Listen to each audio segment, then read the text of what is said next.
Wengi wanapiga kelele ati Sudi anajenga makanisa, anatoa pesa mingi. Mimi nikikuja hapa Harambee Kises nilipata waumini wa hiyo kanisa washachanga pesa. Yetu ni kule kujasia tu yale kidogo. Halafu unasikia mtu anasema ati Sudi anatoa milioni 20 kwa kanisa. Sasa mimi nataka nitangaze ya kwamba kwa sababu hawa wenye wanataka hii kazi isimame, hata mimi nilikuwa nimechoka kidogo, wacha nisimamishe kwa miezi 6, wacha nifanye kazi ya barabara, ya basari yangu ya CDF, hiyo ingine yote nimestop for 6 months, for 1 year, tuone kama kuna kitu tabadilika, ama muende muambie hawa wenye walikuwa wanachochea wakuje waendelee na hiyo kazi. Hiyo ndio nimeamua. Kwa sababu haitakuwa mtu mmoja anahangaika kwa hii kaunti msima kufanya kazi na kuna wenye walali usiku wanachochea. Kwani kanisa ikijengwa mimi naomba kwa hii kanisa ya St. Catherine's. Si mimi naomba kule kwangu. Tafadhali sisi kama wazazi pia tuchukue jukumu tuongeleshe watoto wetu. Na nimefurahia hao vijana wameongea hapa sana. Kwa sababu sasa wameanza kuelewa maneno. Na mimi nataka ni encourage Gen Z. Heshimu wazazi wako. Tafuta namna ya maisha. Utukosoe kwa njia ya haki kama ile ya kwanza. Tutawasikiza, tutaenda mbele kama inji, lakini don't destroy what is there.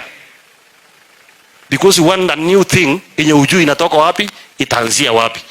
Mambo ni kuongea na kutafuta njia ya kutatua maneno. Sisi wengine tumetoka mbali, usione tu ati mimi niko naona mwingine anapiga kelele kweli. Mimi nilianza kazi nikiwa 14 years. Hawa Gen Z, hawa watoto wangu hawa wanakula lunch alafu wanaenda maandamano. Kwanza kuna msichana wangu hapa aliniambia dadi, Gen Z ilikuwa sisi tulikuwa tunafanya mambo yetu mzuri, lakini hawa watu wamebadilisha hii kitu, wamekuja kutuingilia. Lakini hata hivyo nimetuma shilingi 10,000. Nikamuuliza unatuma 10,000 ya nini? Hati ya wale waliumia na wale walikufa. Can you imagine even my own daughter alituma pesa? So ndio jua Gen Z naye wako na maneno na kizirani mingi sana.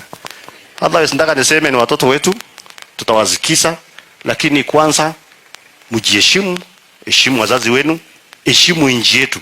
Hii inji ikipotea hakuna inji nyingine kama hii. Na mimi nataka niombe wa Kenya.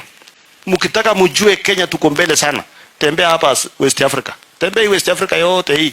Utarudi ukisaluti inji yetu na utawahi fanya kitu ya mchezo.